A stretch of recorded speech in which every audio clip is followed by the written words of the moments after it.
बांग्लादेश की सड़कों पर जो ये दिख रहा है, ये किसी फिल्म का सीन नहीं, किसी ओटीटी सीरीज की कहानी नहीं और ना ही किसी दूर देश की कोई अफवाह या सोशल मीडिया पर बढ़ा चढ़ाकर किया गया कोई दावा। ये वो काला सच है जिसे दुनिया देख रही है, लेकिन दुनिया आंखें फेर रही है क्योंकि शायद ये सच अनकंफर्टेबल करता है। ये सच, ये हकीकत आरामदेह नहीं है, लेकिन ये सच है आज के बांग्लादेश का, जहां पर एक इंसान को सरेआम भीड़ ने घेर कर पीटा, जिंदा जलाया और उसकी मौत को सैकड़ों मोबाइल कैमरों ने रिकॉर्ड किया, मानो जैसे इंसान नहीं कोई तमाशा मरा हो। बांग्लादेश में हत्या इसलिए नहीं हुई क्योंकि इस व्यक्ति ने कोई कानून तोड़ा था, बल्कि इसलिए हुई क्योंकि बांग्लादेश में कोई कानून देखने वाला नहीं है। यह किसी सुनसान जगह नहीं हुआ, किसी अंधेरी गली में नहीं हुआ, किसी कोने में नहीं हुआ जहां पर पुलिस प्रशासन की नजर ना पहुंचती हो। यह घटना खुलेआम हुई, लोगों के बीच हुई, शोर, चीख पुकार, नारों, कैमरों के बीच। और यहीं से एक संदेश गया कि जो आज हुआ है, अगर इसको देखकर आज आप इग्नोर करेंगे तो कल किसी और को यूं ही बेखौफ मारा जाएगा उसकी पहचान के लिए, पहचान कि वो हिंदू है। यहीं से सवाल उठता है कि क्या बांग्लादेश हिंदुओं के लिए अब असुरक्षित हो गया है? क्या बांग्लादेश भी उसी रास्ते पर आगे बढ़ गया है जिस रास्ते पर कभी पाकिस्तान था? क्या पाकिस्तान से निकलकर बांग्लादेश अब फिर से पाकिस्तान बन रहा है? क्योंकि बांग्लादेश की यह घटना अगर घटना होती तो शायद हम और आप इसे अपराध कहकर आगे बढ़ सकते थे, लेकिन समस्या यही है, बांग्लादेश की यह घटना नहीं है। यहां मारने वाले केवल लाठी, पत्थर या आग लेकर नहीं थे। यहां मारने वाले वो खामोश लोग भी थे जो चारों तरफ खड़े थे। वो डर शामिल था जिसने किसी को आगे नहीं बढ़ने दिया। वो नफरत शामिल थी जिसमें इंसान की पहचान उसकी मौत की वजह बन गई। और याद रखिएगा, भीड़ जो है वो अचानक पैदा नहीं होती है। भीड़ सालों साल की चुप्पी, राजनीतिक सहूलियत और धार्मिक उकसावे से बनती है। और जब भीड़ आती है तो सबसे खतरनाक बात यह होती है, गुस्सा नहीं, उसकी गुमनामी सबसे खतरनाक होती है। भीड़ में हर कोई मारता है ताकि कोई दोषी ना बचे, और जब कोई समाज उस भीड़ की हत्या या उस भीड़ की हिंसा को रोकने के बजाय उसे कैमरों से रिकॉर्ड करना चुनता है, तब सवाल सिर्फ अपराध का नहीं होता, उस समाज की आत्मा का बन जाता है। और इतिहास गवाह है, किसी भी देश में जब कट्टरपंथी ताकतों ने देश को बर्बाद किया है तो उसकी शुरुआत ऐसे हुई थी। बांग्लादेश में जिस व्यक्ति को इस भीड़ ने मारा, उसका नाम दीपू चंद्र दास था। इस व्यक्ति का कोई आपराधिक इतिहास नहीं था, इसने कोई हथियार नहीं उठाया था, कोई हिंसक पृष्ठभूमि नहीं थी, ना बांग्लादेश में वो कोई नेता था, ना कोई आंदोलनकारी। एक आम नागरिक था, एक आम नागरिक जो सुकून से जिंदगी जीना चाहता है। लेकिन बांग्लादेश में इस पर आरोप लगा ईश निंदा का। हालांकि सबसे बड़ी बात यह है कि जब इस व्यक्ति को मार डाला गया और फिर जांच हुई तो पता चला ऐसा कोई सबूत था ही नहीं। यानी जिस इंसान को पीट पीट कर, जिसे जलाकर मार दिया गया, जिस आरोप में मारा गया, वो आरोप कानून की कसौटी पर खड़ा ही नहीं उतरा। और यहीं से सवाल उठता है कि क्यों? बांग्लादेश की जब प्रमुख सुरक्षा एजेंसी रैपिड एक्शन बटालियन ये कहती है कि दीपू के खिलाफ तो कोई निंदा का सबूत है ही नहीं, और ये हम नहीं कह रहे, ये उनकी सुरक्षा एजेंसी कह रही है, तो मतलब जिस अपराध के लिए आपने एक व्यक्ति को जानवरों से बदतर सलूक करते हुए मारा, इंसान जहां जानवर बन गया, वहां अपराध है ही नहीं, तो फिर सवाल उठता है कि सजा किसने दी? अगर भीड़ ने दी तो भीड़ में डर क्यों नहीं था? डर कि कैमरा चालू है, डर कि लोग देखेंगे, डर कि कानून। और क्या यह प्रत्यक्ष उदाहरण नहीं है कि बांग्लादेश में कानून जो है वो खत्म हो चुका है? क्योंकि भीड़ हावी तभी होती है जब कानून खत्म हो जाता है या कानून का उसे साथ मिल जाता है। और यहीं से यह मामला और बेचैन करता है। यह फिर सवाल उठाता है कि क्या बांग्लादेश में हिंदू सुरक्षित हैं? यह सवाल भावनाओं से पैदा नहीं हुआ है, बांग्लादेश में हिंदुओं की सुरक्षा का सवाल उन घटनाओं से पैदा हुआ है जो बार बार दोहराई जा रही है। दीपू चंद्र दास की हत्या में किसी ने यह नहीं पूछा कि दीपू दलित था, ब्राह्मण था, क्षत्रिय था या वैश्य था, क्योंकि बांग्लादेश में जो कट्टरपंथी ताकतें जगी हैं उन्हें इस बात से कोई फर्क नहीं पड़ता। उन्हें सिर्फ इस बात से फर्क पड़ रहा था कि ये हिंदू था।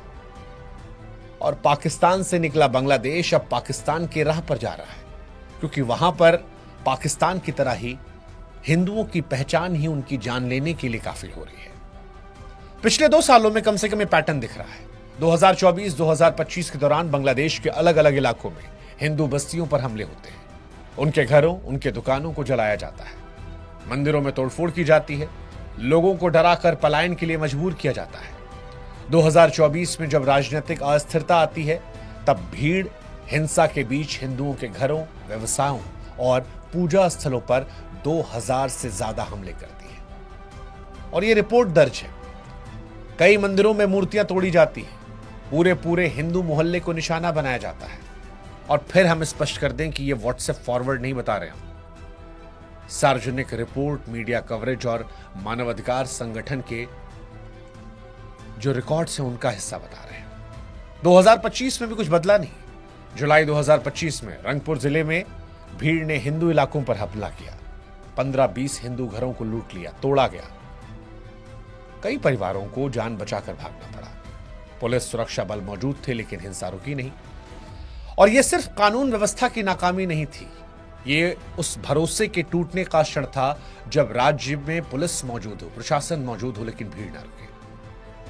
तब यह सवाल उठता है कि आखिर सुरक्षा की जिम्मेदारी किसकी है? और यह सवाल वहां के हिंदू उठा रहे क्योंकि उनके धार्मिक संस्थान सुरक्षित नहीं है, मंदिर तोड़े जा रहे हैं। इस्कॉन से जुड़े मंदिरों और केंद्रों के आसपास कई बार तनाव और हिंसा की घटना सामने आई है। कुछ मामलों में हालात इतने बिगड़े हैं कि केंद्रों को अस्थायी रूप से बंद करना पड़ा। और यह सिर्फ संस्था पर हमला नहीं था, ये उस धार्मिक पहचान पर हमले थे जिसे भीड़ असहज मानती है। और जब किसी समाज में धार्मिक पहचान असहज होने लगे तब अल्पसंख्यक होना अपने आप में जोखिम बन जाता है। और इसीलिए बार बार हम कह रहे हैं कि क्या बांग्लादेश में भी पाकिस्तान की तरह हिंदुओं की जान अब सुरक्षित नहीं है? क्योंकि ज्यादातर मामलों में कहानी एक जैसी है। पहले अफवाह फैलाई जाती है, फिर धर्म का अपमान या फिर ईश निंदा का आरोप लगाया जाता है, और उसके बाद भीड़ आती है, कानून अपने हाथ में लेती है। फिर ना जांच होती है, ना सबूत देखे जाते हैं, ना अदालत की जरूरत। फैसला भीड़ सुनाती है और सजा मौके पर ही मौत के तौर पर दी जाती है। ये न्याय नहीं है, ये भीड़ का शासन है। और इतिहास गवाह है कि जहां भीड़ न्याय करने लगती है वहां सबसे पहले निर्दोष और अल्पसंख्यक मरते हैं। और इस डर को समझने के लिए हमें ज्यादा दूर जाने की जरूरत नहीं है। पड़ोस पाकिस्तान में देख लीजिए। 1947 में आजादी के समय पश्चिमी पाकिस्तान में हिंदू और सिखों की संयुक्त आबादी लगभग 20 से 23% थी, लेकिन आज उसी पाकिस्तान में यह आबादी केवल 1.5 से 2% है। यह गिरावट एक आदेश या किसी एक दंगे से नहीं हुआ। दरअसल जनसंख्या जो है वो दंगों में घटती नहीं है, डर से घटती है। पहले डर पैदा किया जाता है, फिर असुरक्षा रोजमर्रा की जिंदगी में उतारी जाती है, और फिर पलायन का दौर शुरू होता है। और अंत में एक ऐसी खामोशी छाती है जहां समुदाय का नाम तो बचता है, लेकिन उसकी आवाज और मौजूदगी लगभग खत्म हो जाती है। पाकिस्तान में यही हुआ। दंगे, फिर डर, फिर वो असहजता, और फिर पलायन। और ऐसा पलायन कि 1947 में 20 से 23% से आज आप 1.5 से 2% बचे हैं। पाकिस्तानी कहानी चेतावनी है, आरोप नहीं है। और चेतावनियों को नजरअंदाज करने की कीमत जो है, याद रखिएगा, इतिहास जो है वो ब्याज समेत वसूलता है। इसीलिए जब बांग्लादेश की तुलना हम पाकिस्तान से कर रहे हैं तो हम डर फैलाना नहीं चाहते हैं, सिर्फ बताना चाहते हैं कि इतिहास से सीखिए। जब आरोप सजा बन जाए, पहचान अपराध बन जाए, तब किसी समाज का भविष्य सुरक्षित नहीं रहता। और आज बांग्लादेश में हिंदू समाज का भविष्य सुरक्षित नहीं है। आज सवाल यह नहीं है कि दीपू चंद्र दास को क्यों मारा गया, आज सवाल यह है कि अगली बार किसका नाम आएगा और कितनी जल्दी आएगा, और क्या तब भी इसे हम एक आइसोलेटेड इंसिडेंट कहेंगे? दीपू चंद्र दास की हत्या को ना तो धर्म की जीत कहा जा सकता है, ना आस्था की रक्षा। यह न्याय की हत्या है, क्योंकि जब किसी इंसान को बिना अदालत, बिना सबूत और बिना सुनवाई के मार दिया जाए तो वो किसी धर्म का सम्मान नहीं करता, वो इंसानियत को चोट पहुंचाता है। इसीलिए सवाल आज सिर्फ दीपू का नहीं है। सवाल यह है कि जो आज बचे हैं इनका क्या होगा।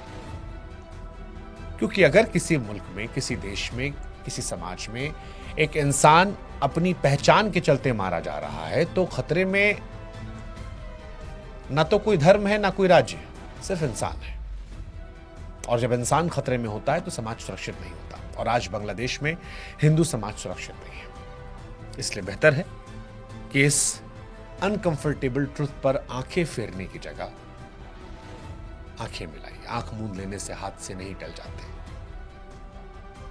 आवाज उठाइए ताकि कम से कम आपके देश की सरकारें सुन सकें, ताकि ये आवाजें वहां तक पहुंच सकें, ताकि जो बचे हैं वो जिंदा बच सके।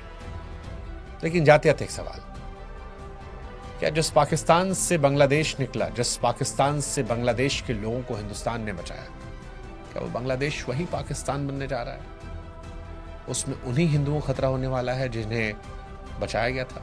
और क्या बांग्लादेश जो एक जबरदस्त ग्रोथ के साथ दुनिया को एक रास्ता दिखा रहा था, वो अब धीरे धीरे पाकिस्तान 2.0 बनकर अपनी बर्बादी की जड़ें खोद रहा है? जो भी सोचते हैं कमेंट सेक्शन में जरूर लिखिएगा। उम्मीद करते हैं कि अब तो आंखें खुलेंगी, और नहीं खुली हैं तो कम से कम आंखें बांग्लादेश की तरफ मोड़िए। आप भी लिखिए all eyes on Bangladeshi Hindus. जय हिंद, जय भारत।